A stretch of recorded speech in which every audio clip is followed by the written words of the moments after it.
minute lunch break, and then we'll be back again for the second part of today's event at 1 p.m. Central. So enjoy, and we'll see you again real soon.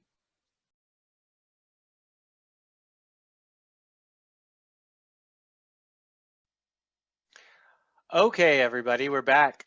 Thank you for joining us for our second session. Paula Brunson with Texas Workforce Commission VR is going to talk with us about competitive integrated employment and how they make those determinations for agency. There's a lot of good information here. So we will have question and answer at the end. So just like the first session, for those of you that were on it, you can ask questions, type questions out in your Q&A, the Q&A window, and then we'll get to those at the end of the session. Okay, Paula, thank you. Good afternoon, everyone. My name is Paula Brunson. I'm a program specialist at the State Office for Vocational Rehabilitation, and I'm part of the Competitive Integrated Employment team. So our learning objectives for today are to understand the definition of Competitive Integrated Employment, or CIE, which you'll hear me say CIE quite a bit because it's easier than saying Competitive Integrated Employment every time, and that's how we how we refer to it. So you're also going to learn how VR agencies make CIE determinations and support a person's journey to employment. You're going to learn how to apply the definition of CIE to real-life scenarios and to help you understand answers to some of our frequently asked questions. So competitive integrated employment. The definition of competitive integrated employment is defined in the Code of Federal Regulations 361.5C9. And there are three major components related to competitive earnings, integrated locations, and opportunities for advancement. The criteria of each of these components must be satisfied, and an employment outcome is to be considered competitive integrated employment under the VR program.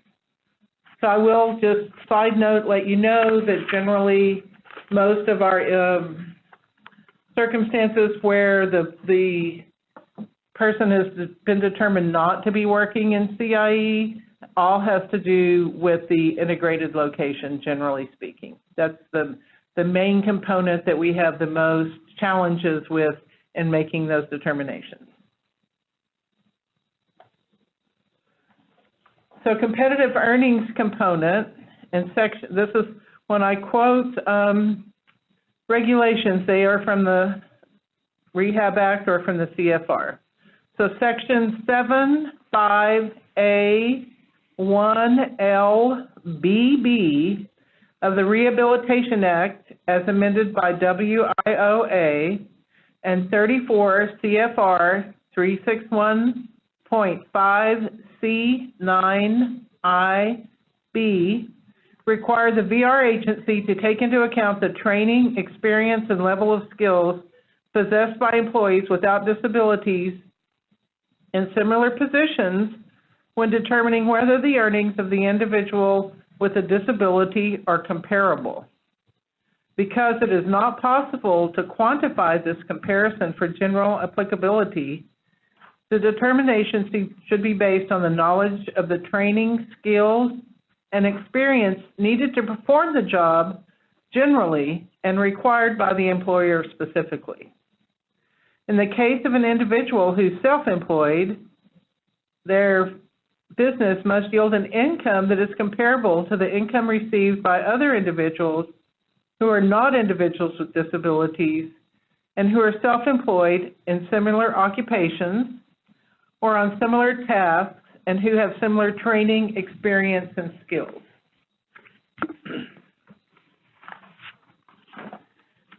Integrated location. Again, this is probably the most challenging for making these determinations. So the criteria contained in 34 CFR 361.5 C9II provide important clarifications that are necessary to better enable a VR agency to determine on a case-by-case basis. And I want to repeat that. This is all on a case-by-case basis. So we want to know whether a particular position in an organization's specific work unit is in an integrated location. VR agencies must determine on a case-by-case basis, in light of the facts presented, whether an employment setting meets both criteria for an integrated location. Therefore, the VR agency is responsible for determining whether the jobs performed by individuals with disabilities employed by community rehabilitation programs, CRPs, such as yourself, satisfy the definition of competitive integrated employment. When individuals seek the VR agency's assistance in obtaining these positions, VR agencies are visiting employment sites to gather the facts necessary for the determinations. Under 34 CFR 361.37B, if the VR agency determines that a position is in a non-integrated employment, we are required to refer the individual interested in the position to other programs for assistance. So in other words, we are not instructing individuals who are our customers in VR that if they are employed in non-competitive integrated employment, that they have to quit those jobs and find employment elsewhere.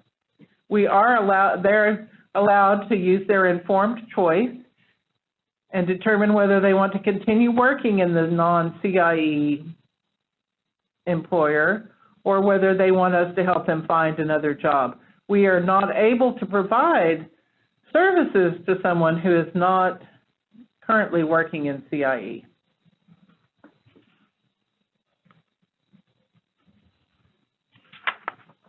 So we're going to talk, as I said, because integrated location is such an important factor and is the most challenging for us. You're going to see several different slides regarding this. So on the next slide, we're going to talk about settings that are typically found in the community. Settings that are typically found in the community are those that are typically found in the competitive labor market. Settings established by CRP specifically for the purpose of employing individuals with disabilities, for example, sheltered workshops, do not constitute integrated settings because these settings are not typically found in the competitive labor market. The first of two criteria that must be satisfied if a VR agency is to determine that a work setting is an integrated location under 34 CFR 361.5 C9. Are y'all confused yet? All right, here we go. Additional information on competitive integrated location. Several factors typically distinguish positions in non-integrated settings from those that satisfy the criteria. The factors that generally would result in a business being considered not typically found in the community include: 1, the funding of positions through Javis-Wagner-O'Day Act, or JWAD contracts; 2, allowances under the Fair Labor Standards Act, the FLSA, for the payment of sub-minimum wages; and 3, compliance with a mandated direct labor hour ratio of persons with disabilities. It is the responsibility of the VR agency to take these factors into account when determining if a position in a particular work location is in an integrated setting. Note, the funding of positions through Ability One, Source America nonprofits, National Industries for the Blind, WorkQuest, which is you guys, which it says here, formerly called Texas Industry for the Blind and Handicapped, and state set-aside programs are also generally not considered typically found in the community due to their employment requirements. However, I'm going to add at this point, just because someone is working in one of those types of positions does not automatically guarantee that these are not integrated. When it talks about the sub-minimum wage, absolutely. We will never find anyone who's being paid sub-minimum wage to be in competitive integrated employment.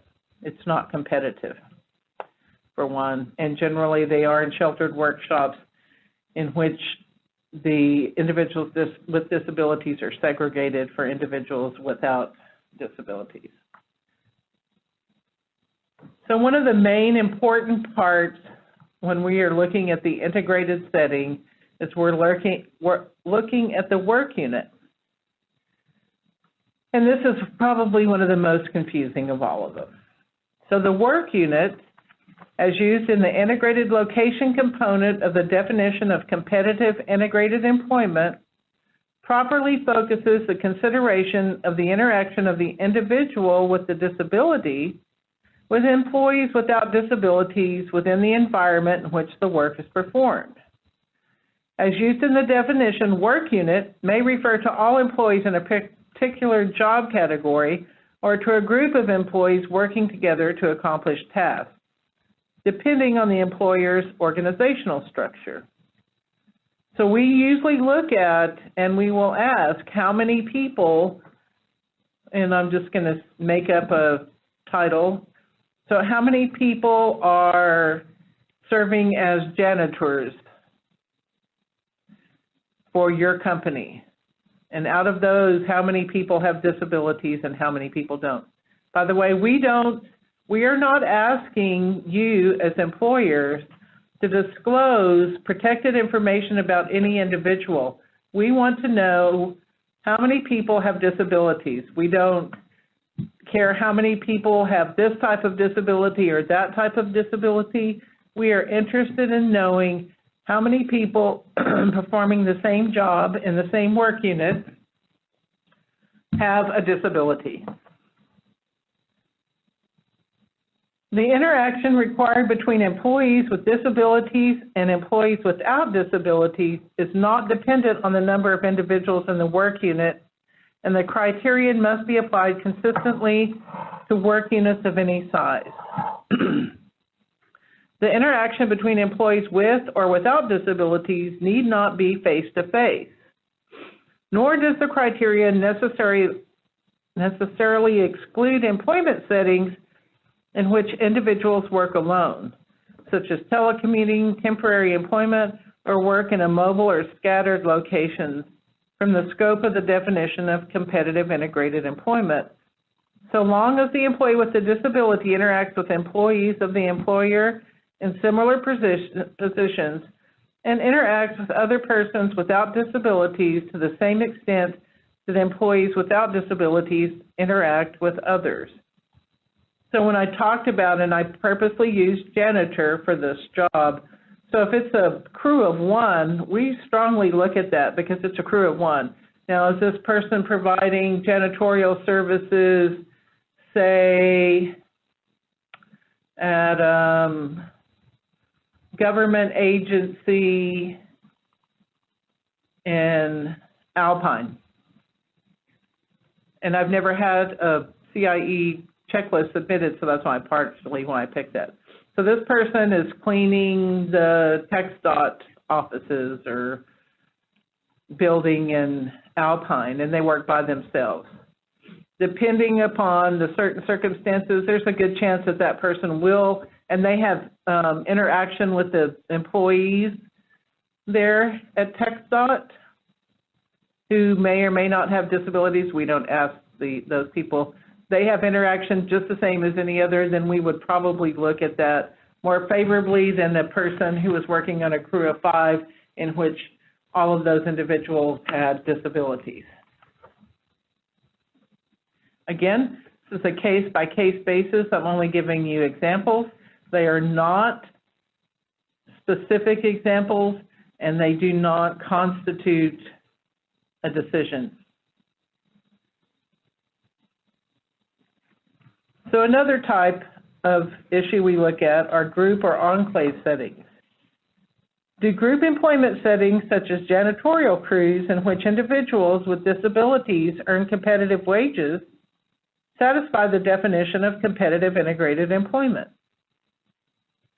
Under 34 CFR 361.5 C9 IIB, through application of the integrated location criteria, individuals with disabilities hired by community rehabilitation programs to perform work under service contracts, either alone or in mobile work crews or in other group settings, for example, landscaping or janitorial crews, whose interactions with persons without disabilities other than their supervisor or service providers, while performing job responsibilities. So in other words, we don't count the supervisor, or if they have a personal assistant, or they're not counted in the work unit. So if that person's working or in or visiting the work locations and not with employees of the community rehabilitation programs without disabilities in similar positions, would not be performing work in an integrated setting. Even if such group employment in a community rehabilitation program provides for competitively paid wages, the fact does not change that the non-integrated nature of the employment may result in a less desirable level of integration. For example, interaction with non-disabled coworkers, which supports the autonomy and self-sufficiency of individuals with disabilities. So, again, it's all on a case-by-case basis.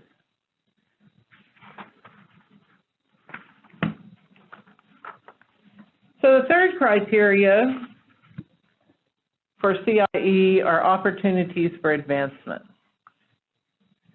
The employees with a disability must be eligible for the same opportunities for advancement as are available to employees without disabilities in similar positions. So in other words, you can't have employees with disabilities not earning the same rate of vacation as an individual. So if you had two individuals start on the same day, one with a disability, one without, that individual without disability they have the same, let me go back up. Two individuals, one with a disability, one without. Same experience, same training, pretty much everything's the same with the exception of one has a disability and one does not. So they should be paid at the same amount, they should receive the same benefits, so you can't give more vacation time to the person without a disability than you can for the disability. They have the same opportunities for advancement, the individual with the disability as the individual without a disability. Now, we're not saying they have to be advanced if they don't qualify. They have to just be treated the same as the individuals without disabilities. To the same extent as you had maybe two individuals without disabilities, one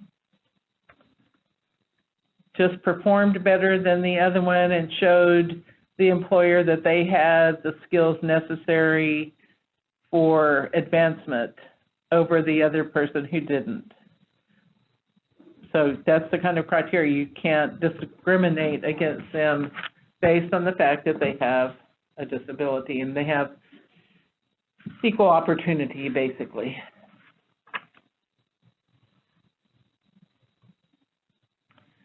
Okay, so this may apply to some of you. You may be have more than one just WorkQuest contracts, which are generally state set-aside contracts.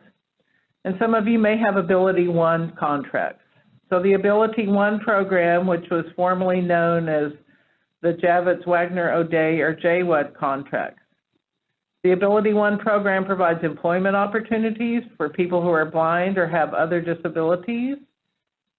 Ability One helps the federal government meet its procurement needs in the following areas: administrative services, custodial services, facility management services, food services, and grounds maintenance services.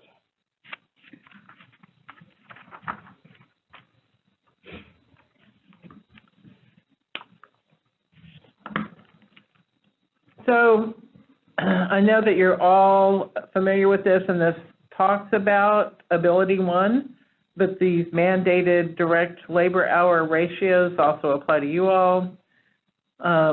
Within Ability One, 75% or more of the direct labor hours must be performed by people who are blind or have significant disabilities.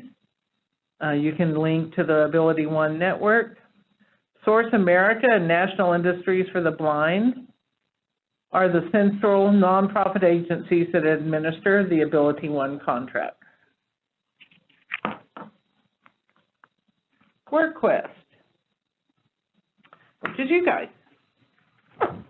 So Texas Industries for the Blind and Handicapped, TIBH, is now known as WorkQuest, and I'm going to guess that all of you guys know that. Yeah, there's a link we have for connecting, and it'll take you to the WorkQuest locations. And these are the Texas State Youth Program, and in our presentation, you can't click on it, but there is a link to those programs. And just to let you know, little side note here, is we can see these. You know, TWC actually has that report. So we here in VR can click on a link and it takes us and it tells us who all the WorkQuest, I was going to say TIBH, but who all the WorkQuest provider or CRPs are and who they have contracts with. So there are some instances where we have received a CIE checklist, and our customer employer is an employer who is a contractor or a CRP for WorkQuest.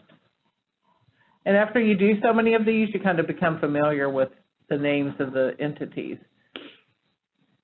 And they say, and I see this all the time, they say they have 5 people in the crew, and only one of those 5 people has disability. Which always makes me wonder, how do they meet the direct labor hour ratio that you have to report to WorkQuest on a quarterly basis? And the reason I know about this is before I came to work for the state VR program, I worked for a CRP for TIBH at the time, and I had to gather all of the information on how many people we had with this disability and that disability and, you know, the quarterly reports. So I can only go on what's reported on the form, but it's a little questionable when people send me a form and they're working for a CRP that I know is providing janitorial services for TxDOT, because when I go to the report, it says employer XYZ has a state set-aside agreement, state use contract with WorkQuest to provide janitorial services at TxDOT in Alpine, Texas. Again, I don't know that there is one that does that, but I'm from West Texas, so I always pick West Texas down. So it does, you know, it is a concern for us, but I'm just saying, please be honest with us. All right. So let's look at some CIE considerations. Will the customer be earning less than minimum wage or less than the customary rate for the job? And we look at the wages, we can pull the information, you can pull the information. You can go to the TWC website and you can go and find out the information on what pay for a janitor in Alpine, Texas is. Does the employer have an Ability One, Source America, National Industries for the Blind, WorkQuest, or state set-aside contract? And if the answer is yes, we go back to the position may or may not meet the definition of CIE, and the VR agency will complete a CIE review. And we have a form, which I'm going to read y'all some good and bad examples here in a little while. So more considerations. Do the majority of employees have disabilities? This is another important one. Was the customer recruited or hired for the express purpose of hiring someone with a disability? Oh, did I tell y'all when I worked for the CRP, I hired all of the people? And then, is the customer eligible for opportunities for advancement? We recommend visiting the work site to ensure the settings appears integrated. If everyone in the work site has a disability, then it's highly unlikely it will meet the integrated location criteria. We recommend asking the employer, if the employer reports the number of individuals they hire with disabilities.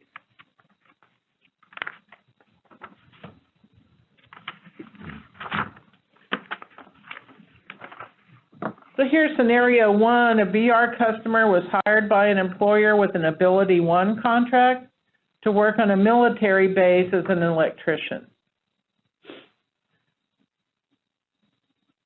This young lady obtained the job on her own. She was hired due to having electrician credentials and skills to perform the work, not due to her disability.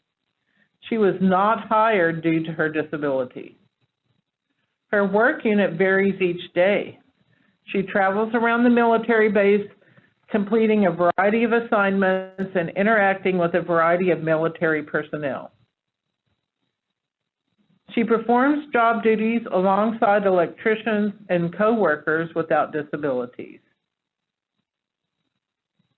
We determined in this particular case that the person met the criteria for CIE.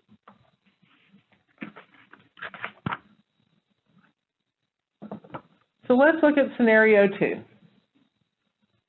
A VR customer was hired by an employer with a WorkQuest contract to work as an assembler on a team in a warehouse. He applied for the job on the employer's website.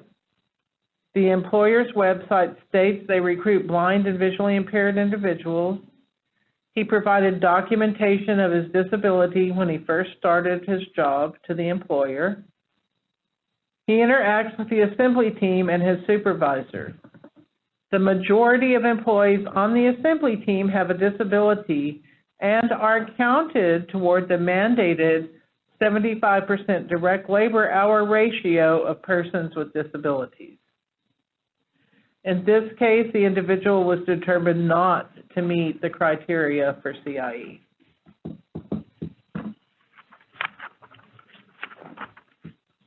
Scenario number three. A VR customer was hired as a receptionist for an agency with an Ability One contract. She works alone at the reception desk, which receives a large number of outside visitors. Her responsibilities include signing in all visitors and directing them to the appropriate staff. She interacts with coworkers without disabilities throughout her workday and while performing her job. So we talked about work unit. She is kind of a work unit of one. There's only one receptionist for this place. So in her particular case, we determined that her job met the criteria for CIE.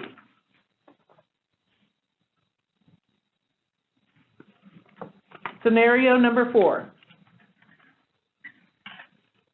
A VR customer was hired to work on a landscaping crew under a state set-aside contract. There are 5 rotating crews and 2 supervisors. The crews go around to numerous office buildings, parks, and recreation areas, performing landscaping and maintenance work. The customer interacts with the crew and occasionally comes in contact with the public while performing the job. So I'm going to say really occasionally comes into contact is going to be an important consideration here. The vast majority of workers on the crew are reported by the employer as having significant disabilities. However, not all of them visually appear to have a disability. The VR agency determined in this scenario that the customer does not meet the criteria for CIE. We took into consideration the amount of time that the customer interacts with individuals without disabilities, as in the public, and the number of people on the crew that have disabilities.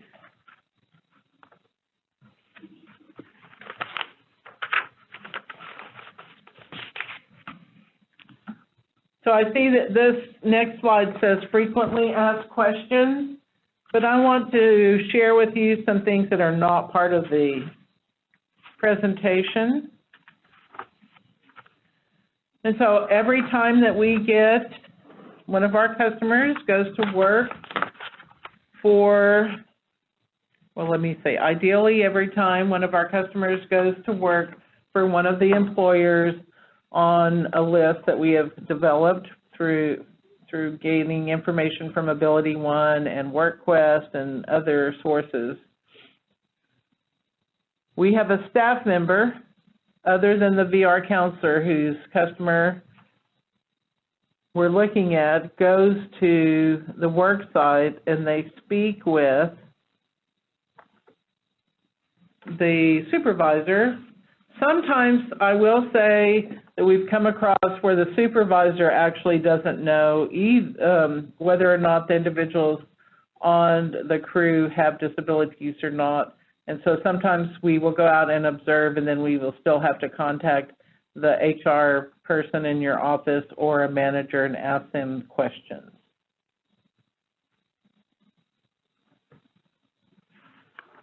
So let me see which one. I have a good example and a bad example. Which you gave me both. It's the same. Okay.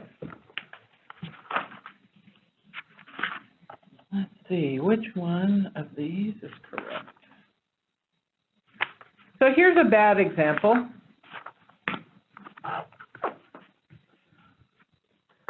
So our customer's name is Bubba Pettis. He's no, this is the good one.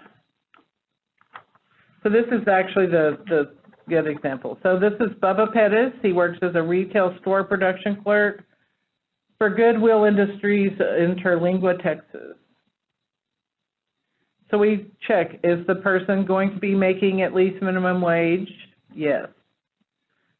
Does the employer fund positions through all of those JWAD, AbilityOne, Source America, NIB, WorkQuest, or state set-aside agreements? No. Does the employer have a Fair Labor Standards Act 14C to pay subminimum wages like in sheltered workshops? No. Does the employer comply with the mandated direct labor ratio of persons with disabilities? Yes. Now that kind of contradicts the answer to the AbilityOne, but I'll explain that in just a minute. Is the customer working in or been offered permanent position that is classified as either full-time or part-time? Yes. Are the wages at least the customary rate paid by the employer for the same or similar work by others without disabilities who have similar training, experience, and skills? Yes. Is or will the customer be eligible for the same opportunities for advancement and employee benefits? For example, vacation, health insurance, sick leave, as other employees without disabilities? Yes. In the work unit, what is the ratio of employees with disabilities to employees without disabilities? When the VRC conducted the work site visit, Bubba was working independently with other workers and customers. The VRC observed Bubba interacting with some people who had disabilities and some who did not. How many coworkers who perform the same job duties have a disability? VRC was not visually able to tell which employees had disabilities and which employees did not have disabilities. Provide a good description of the work unit and overall work site. Bubba works in a Goodwill building with a group of coworkers. Is or will the customer be engaging in typical daily work patterns with coworkers who do not have disabilities? Yes. Describe the customer's interaction with coworkers who perform the same job and with others who work at or visit the work site, excluding casual interactions during lunch or breaks. Bubba interacts with coworkers and customers. Does or will the customer perform job duties on a team, enclave, or work unit? Yes. Was the customer recruited or hired for the express purpose of hiring an individual with a disability? No. Was the customer openly recruited without reference to disability? Yes. We looked at the employer's website, job posting, job description to describe any mention of disability. So we have additional comments. The customer loves his competitive integrated job and wants to continue working in this setting.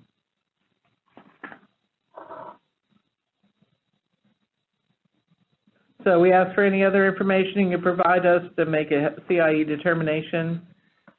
They sent us 20 pages of attachments for the complete list of Ability 1 and Worst Quest employers, which we didn't really need. And they completed the Texas career check description. They didn't provide a job description, and the statement from the counselor justifying CIE.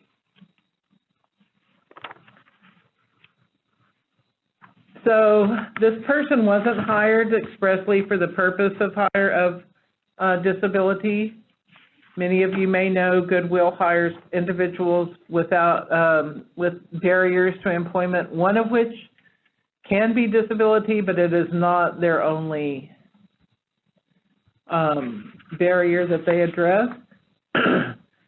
They may have contracts with Ability One or WorkQuest, but not all of the positions at Goodwill are covered by those contracts.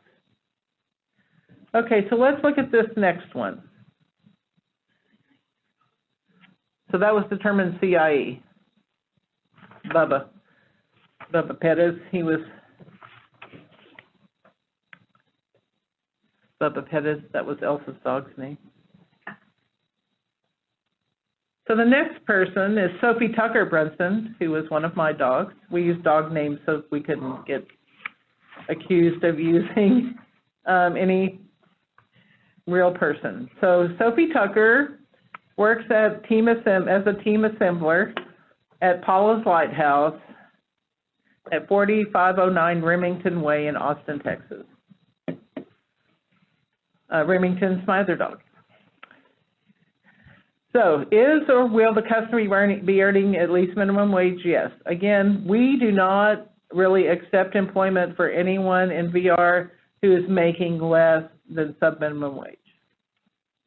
We would never count that as that doesn't mean that while they were participating in services to find competitive integrated employment, that they couldn't continue working at a sheltered workshop and earning less than sub-minimum wage.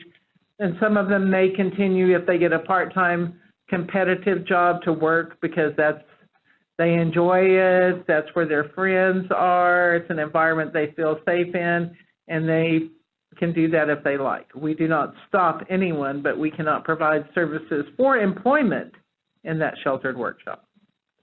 Okay, back to questions. Does the employer fund positions for JWAD, Ability One, Source America, NIB, WorkQuest, or state set-aside? Yes. Does the employer have a 14C certificate? No. Does the employer comply with mandated direct labor ratios? Yes. Is the customer working in or been offered permanent position? Yes.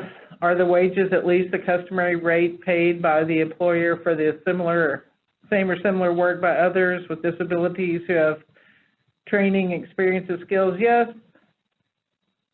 Is or will the customer be eligible for the same opportunities for advancement and employee benefits? Yes.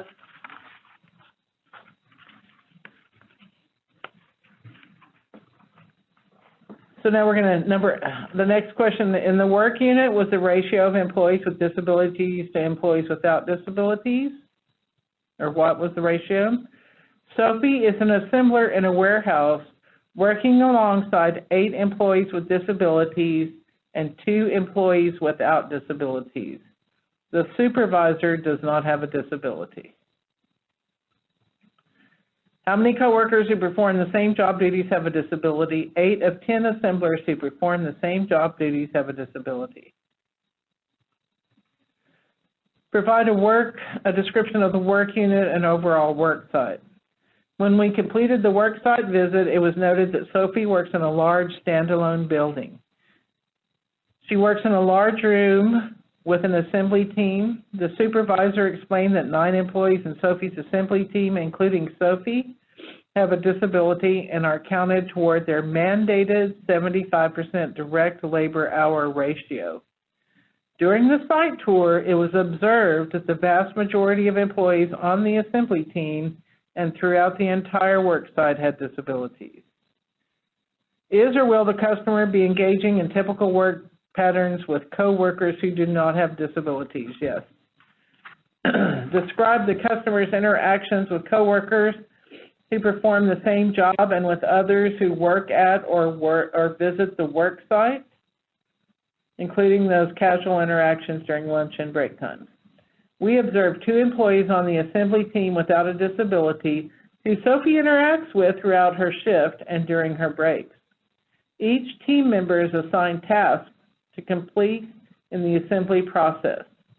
She interacts with the team while gathering materials and when passing products on to the next stage in the assembly process. She also interacts with her supervisor at least once per day, and her supervisor does not have a disability. Does or will the customer perform duties on a team, enclave, or work crew? Yes. Sophie works on a team of assemblers. Was the customer recruited or hired for the express purpose of hiring an individual with a disability? Sophie informed her counselor, her VR counselor, that she provided documentation of her disability when she first started her job at Paula's Lighthouse. She is counted toward the 75% direct labor hour ratio of people with disabilities. Was the customer openly recruited without reference to disability? So the employer, Sophie said she applied for the job on workintexas.com. The employer's website states persons who are blind or visually impaired are encouraged to apply. Some additional information that was provided as they attached the job description, which states the individual must have a documented disability and no felony. They provided us the work schedule. They provided from Texas Career Check what the job description for team assemblers is. She works as part of a team having responsibility for assembling an entire product or component of a product. Team assemblers can perform all tasks conducted by the team in the assembly process and rotate through all or most of them rather than being assigned to a specific task on a permanent basis. It includes team leaders who work as part of the team.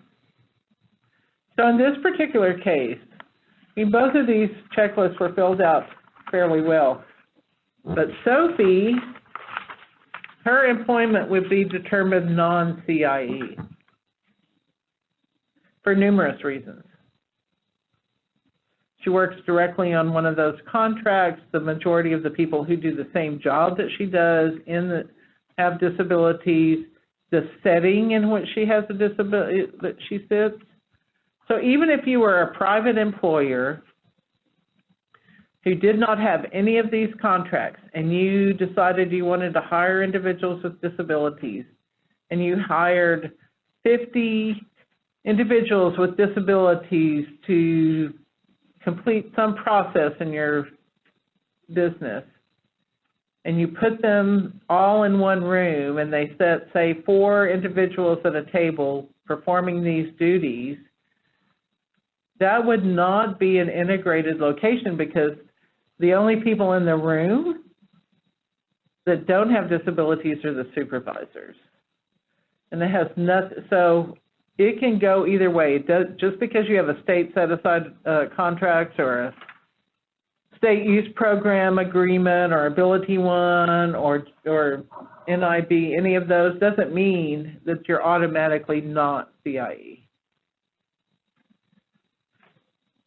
So let's talk here. When determining if a job meets the criteria for competitive integrated employment, or CIE, Is there a percentage that is supposed to be met regarding the number of disabled employees versus non-disabled employees at the work site?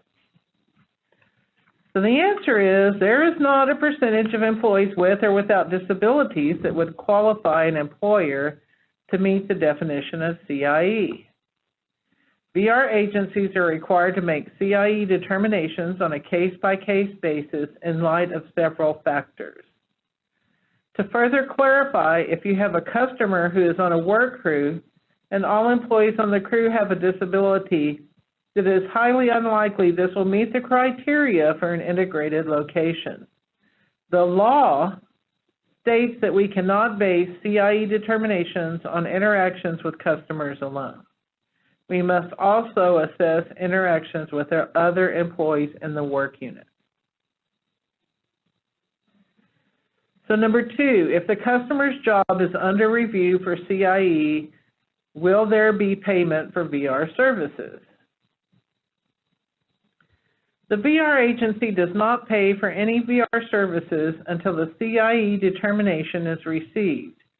If the job is determined not CIE, it would be in violation of WIOA to pay for job placement or supported employment or assistive technology, for instance, or hearing aids in a non-CIE environment.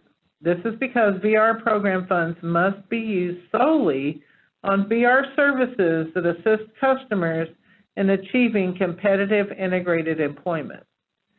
If one of our employment service providers places a customer in a job that is questionable as to whether it is CIE, the VR agency will make a CIE determination. And the VR staff would not pay the provider until receipt of the CIE determination. If the determination is yes, then VR services can be paid. So I know y'all have heard this once, but it all depends. It's a case-by-case basis. We look at each one separately. Yeah, if you guys got some questions coming, if you guys want to ask some questions, feel free to type them up on the Q&A box there, and we'll get Paula to answer your questions. So Paula, what does someone do if they reached out to VR and they were told, you know, no, you're a CRP, you don't qualify, you know, that's the end of the process? Bad. Shame. That should not happen. As you can see on the screen here, we've put for further questions about the process Texas VR uses to determine if a VR customer's employment is CIE or not, please contact vr.standards@twc.state.tx.us. I would suggest they contact the counselor and try and say, you know, we went through this and state office says you need to fill out a checklist. And if they don't get, they could speak with the management, or your CRP could email us and let us know, and we will speak directly with the field staff, because that is not the case. We have determined people as CIE who work for WorkQuest CRPs. I assure you, it happens, and that no one that works for VR should tell anyone that that's an automatic no. So if you are experiencing that as a CRP, please let us know, and we will see if we can't get that squashed, because that should not be happening. They're instructed actually not to do that. Great, thank you. There were a lot of different factors that you went over there, like the wages. Obviously the sub-minimum wage thing was kind of a deal breaker, but then there were a lot of other factors you looked at. Work unit, was this person hired because specifically they're a person with a disability? Is this an all or nothing checklist when the determination is made, or can you maybe, well, this person was hired because they have a disability, but because of these other factors, this is competitive integrated employment? That's correct, Kyle. There is no, I'm going to say the main, we consider everything. what we really, really look at is, in the case of like Sophie Tucker there, where she was in a crew of 10 and 8 of those individuals. So we want to look at the work unit. The work unit is probably one of the most driving factors for determination. It can be one person in a work crew, and that's not going to negate them from being determined CIE. So Great. So Okay. it's a combination of everything. Okay, I'm gonna give you the last question here, and then we will at 2 o'clock come with our next session. But the last question here is, how long does this determination process take?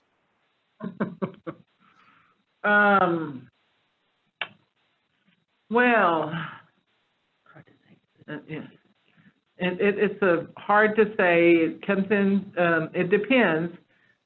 Sometimes, not all the time, sometimes they come in, it's completed, everything's addressed kind of thoroughly, similar to Sophie Tucker's checklist that I read off to you, where it gave us all of the information we needed. And then sometimes that's not full of information, so we have to go back, because we read them, and the team each reads them, and we make our own determinations. We don't sit there, and then we see who gets the most, if we don't agree, then we discuss it. But there are many times that we have to send them back to the field, and we have to ask questions because the information that was provided wasn't sufficient, or the checklist was incomplete. So it can take, I'm going to say, a week. I'd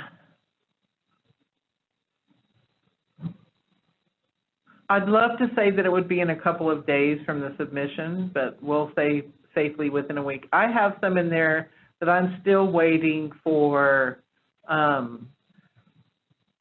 the employer to provide us with information, because we want as much information before we determine this CIE, if it's all possible. So let me add this. We empathize with these determinations of CIE. So say somebody has worked for one of your CRPs for 10 years, they love their job, they have hearing aids, they need new hearing aids, and we want to help them keep their job.